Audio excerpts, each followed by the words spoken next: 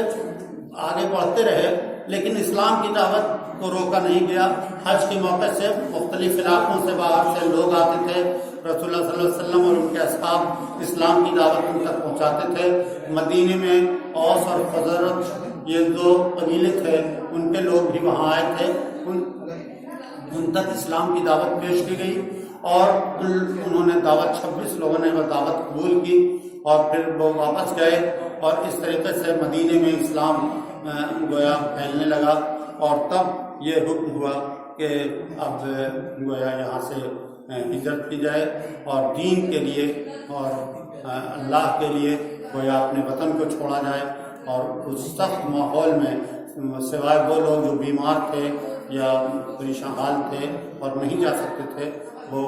فوری طور سے نہ جا سکے، لیکن مسلمانوں کی ایک بڑی تعداد نے مدینے کی طرف ہجرت کی، اور پھر آخر میں رسول اللہ صلی اللہ علیہ وسلم نے حضرت علی اور حضرت ابوبکر کے ساتھ رہ گئے تھے، وہ انہوں نے ہجرت کی۔ اور ہجرت کے بعد کا جو رسول اللہ صلی اللہ علیہ وسلم کی جو مدنی زندگی شروع ہوتی ہے، اس میں اسلام غالب آ جاتا ہے، اسلامی معاشرے کا قیام ہوتا ہے، اسلامی اجتماعیت کا قیام ہوتا ہے، اسلامی معیشت، اسلامی معاشرت اور پورا اسلام مکمل چلتا پھرتا اسلام کا نمونہ ہمارے سامنے آتا ہے۔ تو وہ دور اس وقت آتا ہے جب 13 سال تک نہایت صبر آزما اور مشکل دور سے مسلمان تحریک اسلامی اصحاب رسول اللہ صلی اللہ علیہ وسلم کی رہنمائی میں گویا اس کو گزارتے ہیں اور دعوتی زندگی گزارتے ہیں، تو یہ انقلاب آتا ہے۔ تو اس لیے یہ رسول اللہ صلی اللہ علیہ وسلم کی جو مکی زندگی ہے اور دعوتی زندگی ہے، وہ ہمیں اس بات کا پیغام دیتی ہے کہ ہم آج کے مشکل حالات میں بھی دراصل اس سے روشنی حاصل کریں اور گویا جو اصل منصب ہے دعوت کا، اس کو ہم اختیار کریں، جس کو ہم نے چھوڑ دیا ہے اور جس کو ہم نہیں سمجھتے ہیں کہ یہ بھی دین کا ایک بہت ہی اہم کام ہے، اور اس کام کے کرنے سے ہی حالات بدلیں گے اور جو یہ مشکل وقت ہے یہ وقت ختم ہوگا۔ تو اس لیے